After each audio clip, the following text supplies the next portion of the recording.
विधानसभा में बैठे हैं, जो लोग संसद में बैठे हैं, तो आज आपको समझने की जरूरत है कि आवश्यकता किस चीज की है।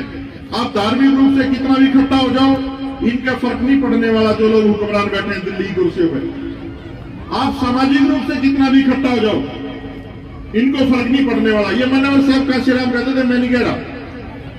जिस दिन आप लोग राजनीतिक रूप से किसी ईमानदार आदमी के साथ खड़े हो जाओगे और इनकी कुर्सी लाने लायक हो जाओगे, तो दिल्ली की कुर्सी आपका कब्जा होगा। और उसी की जरूरत है आज जन जन तक बाबा साहब अम्बेडकर का जो मिशन है, मूवमेंट है, पहुंचा हुआ है। और वो लोग भी जिनके अंदर जरा सी भी खुददारी है, आपके सामने बैठे हैं। गौतम साहब बैठे आपके सामने, इन्होंने 22 प्रतिज्ञाएं पढ़ी थी। लाला जी ने क्या किया आप लोग देख सकते हो। लेकिन ये घबराए नहीं, पूरे देश में जा रहे हैं मूवमेंट को लेकर के। पूरा देश जागा हुआ आज ना मूवमेंट हर घर तक। आप देखो इस साल बाबा साहब अम्बेडकर की जयंती दलित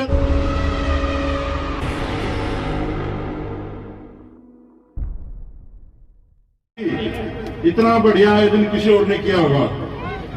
और हमारे बीच में हमारे बड़े भाई आदरणीय पूर्व मंत्री राजेंद्र पाल गौतम जी किसी परिचय के मोहताज नहीं है। पूरे देश में दुनिया में उनका संदेश पहुंचा, वो भी आए। और राजबाला सैनी जी, ये आज से नहीं लगी, ये भी काफी समय से लगी हुई है। हम इनके चुनाव में भी गए थे सोनीपत। बहुत ही सामाजिक अच्छी कार्यकर्ता है हमारी बहन जी। और यादव साहब को, प्रोफेसर साहब को कौन नहीं जानता। तो ये मिला जुला सा SC ST OBC सारे बैठे हैं और दिल्ली में बड़ा खेल कर सकते हैं अगर चाहे तो। मेरी भाई से पत्रकार महोदय भाई हमारे बैठे हैं, ये बहुत बड़े पत्रकार हैं। बहुजन मूवमेंट के जो पत्रकार, अभी उन्होंने उनका कंक्लेव भी किया था प्रोफेसर रतनलाल जी के घर पे। 2 बड़े पत्रकारों को जानता हूं मैं, एक तो ये है और एक शंभू है, जिन्होंने इस मूवमेंट को विदेशों तक पहुंचा है। और दूसरा सबसे बड़ा योगदान हमारे जो भाई ये बैठे हैं यहाँ पर, जो पहुंचाते हैं हमारी बात को जन जन तक, इनका बहुत बड़ा योगदान है। तो आप लोगों ने जो कार्यक्रम किया है, ये एक ही विधानसभा कार्यक्रम है। और ऐसे कार्यकर्ता जो हमेशा एक मील का पत्थर बने रहते हैं, जिन्होंने कार्यक्रम किया, उनका सबसे ज्यादा धन्यवाद करता हूं कि इतने लोगों को एकत्रित किया। और ये जो मूवमेंट है, ये सेल्फ रिस्पेक्ट की मूवमेंट है। मान्यवर साहब काशीराम, मैं कहता हूं बाबा साहब अम्बेडकर का अगर कोई रियल में कोई बेटा है तो मान्यवर साहब काशीराम है। और तो राशन कार्ड वाले हैं, नाम लिखवा रखा है, रॉयल्टी खा रहे हैं वो लोग, उन्होंने काम नहीं किया। जो महाराष्ट्र के लोग आकर के नॉर्थ इंडिया में चंदा लेके जाते हैं, इन्होंने काम कुछ नहीं किया। असली काम बाबा साहब अम्बेडकर का बेटा काशीराम था, जिन्होंने जन जन तक मान्यवर काशीराम जी का पैगाम पहुंचाया। और यूपी के लोगों की बात हो रही थी, हमारी बहन गायिका बैठी है, गजब के लोग हैं। ऐसे लोग शायद ही धरती पे कहीं मिलेंगे जैसे उत्तर प्रदेश के लोग हैं। थोड़ी कड़वी बात भी कहूंगा, आप लोग एक ऐसी नाव में भी बैठे हो जो मुझे लगता है काफी पुरानी हो चुकी है। नई बना लो दिल्ली में और उस नाव के सारे सरकार बनाएंगे, चूड़े चमारे इकट्ठे हो गए। और आपके साथ आज तो देखो चमारों के लीडर भी आपके साथ है, चूड़ा के लीडर भी साथ में, भाई यादव भी आ गए और सैनी भी आ गए। कौन रहेगा बताओ, कोई बचा है क्या? तो बड़ा खेल हो सकता है दिल्ली में, जब एक 2% का आदमी झूठ बोल बोल करके दिल्ली में राज कर सकता है। और ज्यादा लंबा नहीं चलता झूठ। तथागत बुद्ध को दबाने का कितना प्रयास किया गया, 5000 साल से दबा रहे हैं लोग हमें। लेकिन आज इनकी छाती पे आप लोगों ने एक ऐसा झंडा गाड़ दिया है, ये पंचशील का झंडा, ये लोग कॉपी भी करने लगे। और मैं धन्यवाद करूंगा जैन साहब का, जो महावीर के अनुयायी हैं। ये जो ब्राह्मणिकल व्यवस्था के लोग हैं, जो मनवादी व्यवस्था के लोग हैं, वो महावीर को भी नहीं मानते, क्योंकि महावीर भी बौद्धिस्ट थे, उन्होंने भी मानवता का संदेश दिया हमेशा, वो उसको भी नहीं मानते। सिर्फ आड़ लेते हैं सनातन धर्म की, वैदिक धर्म की, ताकि इनका जो ब्राह्मण धर्म है वो बचा रहे, ये लोग एक्सपोज ना हो। लेकिन आज पूरी दुनिया में, पूरे देश में ऐसी ऐसी घटनाएं सुनने को मिलती है कि यहाँ ये हो गया, यहाँ वो हो गया। और अब तो बिल्कुल खुल के खेल रहे हैं ये लोग। आपने उत्तर प्रदेश में देखा, संविधान की धज्जियां उड़ाई, हाथरस कांड हुआ मनीषा वाल्मीकि का, रात में उस लड़की को जला दिया गया प्रशासन के द्वारा। और नया नया किस्सा भी, बाप बेटे को मार दिया, बाप के बेटे के जनाजे में बाप को नहीं जान दिया और बाप का जनाजा देखने के लिए बेटा ही नहीं बचा। हमें दिक्कत ये नहीं है कि गुंडों खत्म करो, लेकिन कानूनी व्यवस्था से खत्म करो। ये जो दूसरा गुंडा राज बराबर में खड़ा कर रहे हो, ये ज्यादा लंबा नहीं चलेगा भाई, और ये चलना भी नहीं चाहिए। आप लोग समझो कि यहाँ खेल क्या चल रहा है, ये बहुत बड़ा खेल चल रहा है। ये जो लोग बिना सोचे समझे किसी के भी घर पे बुलडोजर चला देते हैं, किराए के गुंडों से इनकाउंटर करवा देते हैं, और क्या क्या नहीं हो रहा है इस देश में। अगर इसको बचाना है, इस मिट्टी को बचाना है, तो एक ही रास्ता है, वो तथागत बुद्ध का रास्ता है, बाबा साहब अम्बेडकर का रास्ता है, मान्यवर साहब काशीराम का रास्ता है।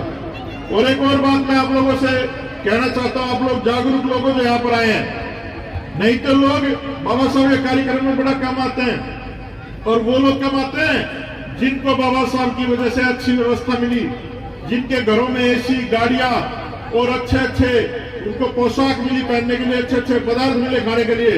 लेकिन मैं यहाँ कह सकता हूँ ज्यादातर वो लोग बैठे हैं जो अभाव में हैं, और अभाव वाले लोग ही कुछ ले सकते हैं जो पहले ही मर्सिडीज में घूम रहे हैं। मैं एक बात कहता हूँ नेताओं के लिए, आज यहाँ पर वो सारे नेता बैठे हैं जो मर्सिडीज के कुत्ते नहीं है, काटे हैं कुत्ते नहीं है। अगर समाज में बात आती तो भोंकते भी और काटना भी जानते हैं। वैसे लोग नहीं है जो लोग विधानसभा में बैठे हैं, जो लोग संसद में बैठे हैं। तो आज आपको समझने की जरूरत है कि आवश्यकता किस चीज की है। आप धार्मिक रूप से कितना भी इकट्ठा हो जाओ, इनका फर्क नहीं पड़ने वाला। जो लोग हुक्मरान बैठे हैं दिल्ली की कुर्सियों पर, आप सामाजिक रूप से कितना भी इकट्ठा हो जाओ, इनको फर्क नहीं पड़ने वाला। ये मान्यवर साहब काशीराम कहते थे, मैं नहीं कह रहा। जिस दिन आप लोग राजनीतिक रूप से किसी ईमानदार आदमी के साथ खड़े हो जाओगे और इनकी कुर्सी लाने लायक हो जाओगे, तो दिल्ली की कुर्सी आपका कब्जा होगा। और उसी की जरूरत है। आज जन जन तक बाबा साहब अम्बेडकर का जो मिशन है, मूवमेंट है, वो पहुंचा हुआ है। और वो लोग भी जिनके अंदर जरा सी भी खुददारी है, आपके सामने बैठे, गौतम साहब बैठे आपके सामने, इन्होंने 22 प्रतिज्ञाएं पढ़ी थी, लाला जी ने क्या किया आप लोग देख सकते हो। लेकिन ये घबराए नहीं, पूरे देश में जा रहे हैं मूवमेंट को लेकर के। पूरा देश जागा हुआ आज ना, मूवमेंट हर घर तक। आप देखो इस साल बाबा साहब अम्बेडकर की जयंती दलित और पिछड़ों ने कम मनाई है, ब्राह्मणों ने, बणियों ने, ठाकुरों ने ज्यादा मनाई है। ज्यादा मनाई है, क्यों मनाई है? क्योंकि वो लोग भाव लेते हैं कि आने वाला समय कैसा होगा। उनको डर लगने लग गया है। अरे जिस व्यक्ति के फोटो से दुश्मन डरता हो, जिसके स्टैचू आज भी तोड़े जाते हो, और उसके जो बच्चे हैं वो कैसे गुलाम बन के बैठे हैं, शर्म आनी चाहिए हमें इन लोगों पे।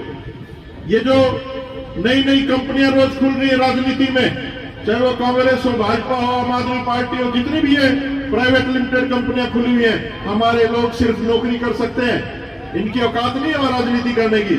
हम लोग जीते जाते उदाहरण आपके सामने। अरे 10 महीने से जेल में पड़ा एक मंत्री, पीडब्ल्यूडी मिनिस्टर स्कंदर जैन, उसे नहीं हटाया गया। मनीष सिसोदिया भी काफी समय रहा, उसको बाद में हटाया गया। और हमारे लोगों पे तुरंत कार्रवाई होती है, तुरंत। अभी कुछ बोला, 1 घंटे बाद कार्रवाई, चाहे मुस्लिम हो या दलित हो या ओबीसी हो या पिछड़ा हो। तो आप लोगों को समझनी पड़ेगी ये चीजें। ये चीजें मैं इसलिए बता रहा हूं क्योंकि लोग सामाजिक कार्यक्रम में ये बात बताने से थोड़ा कहते हैं कि भाई नहीं, लोगों में क्या इंप्रेशन जाएगा। हम लोग जो भी बड़े हैं, जब मैं मंत्री बना दिल्ली में, तो मेरे बाप खुश नहीं थे, पिताजी खुश नहीं थे। मैंने उनसे पूछा कि आपको खुश होना चाहिए बाबूजी। मान्यवर साहब काशीराम के साथ रहे, मेरे फादर साहब आर्मी में नौकरी करते थे। तो मेरे फादर ने कहा कि भाई खुश होने की कौन सी बात है, मगर जी लोग दिल्ली में नौकरी ढूंढने आते हैं, आपका बेटा विधायक बन गया, मंत्री बन गया। तो मेरे फादर ने कहा कि आपको गलतफहमी है वकील साहब, क्योंकि मैं वकील था। फादर ने कहा वकील साहब गलतफहमी है, आज आपको इस समाज का दलाल नियुक्त किया गया है, लाला जी की सरकार में, इससे ज्यादा तुम लोग कुछ नहीं कर सकते। तो जितने भी लोग बैठे हैं सरकारों में, वो दलाली कर रहे हैं आपके नाम पे वोट लेते हैं, समाज के नाम पे वोट लेते हैं। बाबा साहब का जो पूना पैक्ट का समझौता है, उसकी वजह से रिजर्वेशन मिला है, उसकी वजह से वोट लेते हैं। और फिर नौकरी किसकी करते हैं? इन्हीं की करते हैं जो लोग आज देश को बर्बाद करने में लगे हुए, इन्हीं की करते हैं जो लोग देश को बेचने में लगे हुए, इन्हीं की करते हैं जो लोग संविधान की धज्जियां उड़ाने में लगे हुए। तो भाई आपके पास तो इतने बड़े बड़े महापुरुष हैं, बाबा साहब अम्बेडकर से बड़ा इस दुनिया में कोई आइकन नहीं है। एक छोटी सी कहानी सुनाऊंगा, उसके बाद मुझे भाषण नहीं दे रहा था। मैं लोकल से आदमी हूँ, देसी से आदमी हूँ, पेशे से वकील था, दिल्ली यूनिवर्सिटी में पढ़ा हूँ, लॉ फैकल्टी से लॉ किया, फिर दयाल सिंह कॉलेज से ग्रेजुएशन मेरा स्कूल में रोड में था। लेकिन मैं अपने लोगों जैसा हूँ, जैसे हमारे लोग हैं मैं वैसे ही काम करना पड़ेगा। मैं एक कहानी सुनाता हूँ, आपको ध्यान से सुनना, बड़ी काम आएगी जीवन में। एक बार एक राजा शिकार करता हुआ अपने राज्य की सीमा से बाहर चला गया, तो दूसरे राज्य के सैनिकों ने उसको पकड़ लिया और उसको कारागार में डाल दिया, फांसी की सजा सुना दी। तो वहां की राजकुमारी ने देखा कि इतना सुंदर युवक है, इसको मार दिया जाएगा, इसकी जान कैसे बचाऊं। तो वो राजकुमारी रात को कारागार में जाती है, उससे कहती है मैं तेरी जान तो बचा सकती हूँ, लेकिन मेरी एक शर्त वो माननी पड़ेगी। राजकुमार ने सोचा जब जान बचेगी तो शर्त मानने में क्या अर्ज है। कहने लगा जी बताओ क्या शर्त है। कहते आपको मुझसे शादी करनी पड़ेगी। तो वो राजी होगा इस बात पर, ठीक है ये राजकुमारी मैं राजकुमार, कोई हर्ज भी नहीं, रिश्ता ही बढ़िया, शादी कर लेते हैं, मेरी जान बचाओ। तो वहां से उसको निकाल करके वो घोड़ों के अस्तबल में जाती है लड़की। घोड़ों के अस्तबल का जो मालिक था वो खड़ा जाता है राजकुमारी को देख के कि राजकुमारी आप इतनी रात को, उसने कहा आप शांत रहें और हमें 2 घोड़े दें, और घोड़े भी ऐसे हो जो बिल्कुल तूफान से बातें करे, किसी के हाथ ना आए। तो वो राजकुमारी को दिखाता है कि बिल्कुल जवान तंदुरुस्त घोड़ी थी, जमीन पे पैर नहीं लगते थे उसके। कहता जी कि ये घोड़ी है, तूफान आ जाए, गोली चल जाए, आंधी आ जाए, किसी के हाथ नहीं आती। कहना एक और घोड़ी दिखाओ। एक और घोड़ी दिखाई, कोने में बैठी थी बुजुर्ग सी घोड़ी।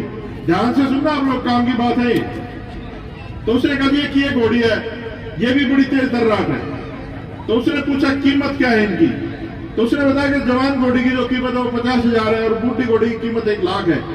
तो उस युवक का थोड़ा दिमाग ठनकर पूछा यार ये क्या, आप जवान घोड़ी की कीमत 50,000 बता रहे हो, बूढ़ी घोड़ी की कीमत 1 लाख बता रहे हो, इसमें फर्क क्या है। तो उसने कहा मालिक ने कि जो जवान घोड़ी है ये सच है कि तेज है, तर्राट है, जल आ जाए, तूफान आ जाए, गोली चल जाए, किसी के हाथ नहीं आती, लेकिन किसी भी सवार को मंजिल तक नहीं पहुंचा है। ये जो बुजुर्ग घोड़ी है, तूफान आ जाए, कुछ भी आ जाए, इस सवार को मंजिल तक पहुंचाती है। इसकी माँ भी ऐसी थी, इसकी दादी भी ऐसी थी, नस्लों की बात है। तो वो जवान उस औरत का हाथ छोड़कर कहता है कि भगवान मैं मर जाऊंगा, तेरे साथ नहीं भागूंगा, आज तू भाग रही, कल मेरी बेटी हो सकता भागे। तो ये नस्लों की बात है। तुम लोग आज ऐसे निठल्ले बन गए हो, तुम्हें पता नहीं तुम सम्राट अशोक की नस्ल हो, तुम बाबा साहब अम्बेडकर की नस्ल हो, तुम मनोहर साहब काशीराम की नस्ल हो, जिसने इस देश में कोरेगांव कर दिया, जिसने इस देश में 2 अप्रैल कर दिया। तो जिस दिन आप लोग अपनी शक्ति पहचान जाओगे तो तुम्हारे जो सिपाही है वो तो बैठे ना, हम लोग मरने के लिए तैयार है, मरने से ही डरते, एक दिन सबने मरना है। तो ऐसे जो ईमानदार लोग हैं उनको इकट्ठा करो और समाज का दबाव बढ़ाओ। ये जो समाज की दुर्दशा है हमारे जैसे लोगों की वजह से ही है। बहुत सारे लोग नहीं बोलते, मैं खुल के बोलता हूँ। ये जो दलाली कर रहे हैं हमारे जैसे ही लोग कर रहे हैं आप लोगों की। इन दलालों को पहचान के ईमानदार लोगों को निकालो इनमें से और एक नेतृत्व पैदा करो इस देश में। ईमानदार मनोहर साहब काशीराम के बाद को इस देश में मुझे नहीं लगता ईमानदार नेतृत्व पैदा हुआ है। तो एक दूसरे काशीराम की जरूरत है। बाबा साहब तो इस दुनिया में नहीं पैदा हो सकता, क्योंकि वो महामानव तो एक ही पैदा हुआ था जिसने पूरी दुनिया को एक मानवता का पाठ पढ़ाया। और आज भी लोग जो ना लंदन से लेके अमेरिका लेके कनाडा कहीं भी चले जाओ, पूरी दुनिया में बाबा साहब अम्बेडकर का जन्मदिन मनाया जा रहा है। और मैं ये यकीन के साथ कहता हूँ, ज्यादा टाइम नहीं, 10 साल बाद इस पूरी दुनिया में मनोहर साहब काशीराम का जन्मदिन मनाया जाएगा। ये पूरे यकीन से कह सकता हूँ, क्योंकि वो व्यक्ति एक ऐसा व्यक्ति था जिसने हर समाज के तबके को नेतृत्व दिया। और साहब का काशीराम जी का नारा था कि जिसकी जितनी संख्या वाली उसकी उतनी हिस्सेदारी। अरे दिल्ली तो चूड़े चमारों की है, सबसे ज्यादा बसे हुए हम लोग, ये दिल्ली तो हमारी होनी चाहिए कि नहीं होनी चाहिए। तो भाई ये पुराने जो वाहन है छोड़ दो, नई गाड़ियां बहुत आ गई हैं, उनके सस्पेंशन भी ठीक है, इंजन भी ठीक है, चलती भी ज्यादा गर्म भी नहीं होती और बूढ़ी भी नहीं है। आप लोग थोड़े तैयार हो जाओ, समाज तैयार बैठा है। और जब एक विधानसभा में इतना जलवा आप लोगों का, तो दिल्ली की 70 विधानसभा में जब हमारे लोग घूमेंगे तो मुझे नहीं लगता कि हमारे बिना इस देश में या दिल्ली में किसी की सरकार बन सकती है। और जब हमारी सरकार बनेगी तो फिर हमारे लोग काम होंगे। और फिर जो लोग आज इनकाउंटर कर रहे हैं, हम उनका इनकाउंटर नहीं करेंगे, हम कानूनी प्रक्रिया तेज करके उनको जेलों में डाल देंगे। और मैं इतनी बड़ी बात कहता हूं, इस देश का पहला प्रधानमंत्री होगा ये बंदर जैसी शक्ल का जो जेल में जाएगा। ये पहला प्रधानमंत्री होगा, इसने इतना देश का नाश किया है। डरने की जरूरत नहीं है। और ये जो लोग ईमानदारी का ढोंग करते हैं, ये लोग ईमानदार कभी नहीं हो सकते। अरे जो बढ़िया होता है, बढ़िया बचपन से सिखाया जाता है, कम तोलना, मीठा बोलना, है ना, झूठ बोलना, बढ़िया कभी ईमानदार नहीं हो सकता। आप लोग गलत आदमी में भरोसा कर लिए, क्योंकि वो आरएसएस ने प्रोजेक्ट किया था। तो मैं निवेदन करूंगा आप लोगों से कि आप लोग यहां से कुछ न कुछ सीख के जाए और प्रण लेकर के जाए कि आप लोग जो वोट है वो सही आदमी को दोगे। वोट जो है वो बहन बेटी की इज्जत से बड़ी चीज है। हम लोग वोट को सोचते हैं साल में 5 साल में आता है चुनाव और वोट किसी को भी डाल दो। अरे जब हमारे साथ अत्याचार होता है, उत्पीड़न होता है, तुम्हें प्रशासन याद आता है, फिर शासक जो उसको चलाता है और हमारी बहन बेटियों की खुलेआम इज्जत लूटी जाती है। इस देश में खुलेआम हमारे लोगों को मारा जाता है। और मैं सलाम करता हूं, एक कम्युनिटी ऐसी इस देश में जिसने पूरे देश को जगा रखा, वो चमार कम्युनिटी है। चमारों ने पूरे देश को जगा रखा, पूरे मनुवादी सिस्टम के नासा रख दे रखा है, पूरे मनुवादी सिस्टम के गजब के लोग हैं। इनको मुसलमानों से खतरा नहीं है, नहीं आप सोच रहे हो। मुसलमानों की दौड़ ले रखी है, असली खतरा तो चमारों से इनको। पर्दे के पीछे कुछ और खेल है, आप लोग समझ नहीं रहे हो। ये लोग जिस व्यवस्था को चाहते हैं, ये हमें वापस वहां ले जाना चाहते हैं। अरे अगर इस देश में अम्बेडकरवाद का संविधान में होता बाबा साहब का, तो ये जल्ले चूड़े का छोरे यहाँ थोड़ी स्टेज पे होता, ये मोटर गाड़ी में थोड़ी ना घूम रहा होता है। ये एरो की शर्ट और ये लिवाई की जींस पहन के, स्केचर के जूते पहने थोड़ी खड़ा होता। कहीं झाड़ू जूडू लटका कर अपना गले में हड्डी, कहीं सफाई, कुछ सुअर सावर पाल रहे होते। और क्या औकात थे हमारे? तो ये जो औकात बनाई है बाबा साहब अम्बेडकर की देन है। और जिन लोगों ने बाबा साहब को धोखा दे दिया, सोच लो वो एक खून नहीं है, एक बाप की औलाद नहीं है। उनका असली बाप जो है उनका बाप नहीं है, क्योंकि इस देश का अगर कोई बाप है तो बाबा साहब अम्बेडकर है, माननीय साहब काशीराम जैसे लोग, ज्योतिबा फूले जैसे लोग हैं। तो आप लोगों को समझना पड़ेगा, पूरी दुनिया में जिसने परचम लगाया तथागत बुद्ध का जो संदेश है पूरी दुनिया में गया। इनके 33 करोड़ देव देवता पाकिस्तान में नहीं जा पाए, बॉर्डर नहीं पार कर पाए, कोई भी एक भी बॉर्डर नहीं पार कर पाए। तो समझो आप लोग कि बुद्ध से बड़ा कोई रास्ता नहीं है। और जिसको बाबा साहब ने अपना लिया, बाबा साहब जैसा विद्वान पूरी दुनिया में नहीं है। हम तो तुच्छ से प्राणी उनकी ज्ञान के आगे। बाबा साहब ने जो किया वही मनोहर साहब काशीराम ने किया, और हमें भी वही करना चाहिए जो हमारे महापुरुष करके गए हैं। ये फार्मूले बदलने की जरूरत नहीं है। 2 दूनी 400 साल पहले भी थे, 2 दूनी 400 साल बाद भी रहेंगे, तो 2 दूनी 4 ही रहने दो भाई। ये जो फार्मूला है 1585 का बहुजन का, जो ये जो बदलने वाले लोग हैं, इनको भी आप लोगों ने देखना पड़ेगा। बहुजन समाज हमेशा से बहुजन था, और जिस दिन आप लोग इकट्ठा हो गए, बड़ी खुशी होती है मुझे। लक्ष्मण यादव जैसे लोगों को जब ये बोलते हैं तो धज्जियां उड़ा देते हैं। लाजवाला सैनी जैसे लोग और मंत्री जी का जलवा था, आपने देखा सारी दिल्ली की सरकार का जाटा चढ़ गया था जब इन्होंने 22 प्रतिज्ञाएं पड़ी। तो ये जाटा आप जो है ना वोटों के रूप में चढ़ाना इन लोगों को, और डरो मत। ये बंदर जैसे लोग हैं, एकदम घुरकी गालेंगे, जूता करके मारोगे तो भाग जाएंगे ये लोग। ये लोग इतने मजबूत नहीं है विचारों से, दिमाग से। ये लोग षड्यंत्र करते हैं, और हमारे लोग इतने ईमानदार हैं, फिर भी ये लोग जो है ना इनको कहते हुए संविधान से चलो। तो आप लोगों ने मान सम्मान दिया, प्यार दिया, और इतना सुंदर मंच आपने सजाया है, इसके लिए बहुत बहुत साधुवाद, बहुत बहुत आप लोगों का आभार। मुझे थोड़ा सा निकलना, मैं माफी चाहूंगा सभी लोगों से, इसलिए पहले बोल पड़ा, नहीं तो मैं तो सुनना चाहता था सारे लोगों को। तो साथियों नारे लगाएंगे, बाबा साहब अम्बेडकर अमर रहे,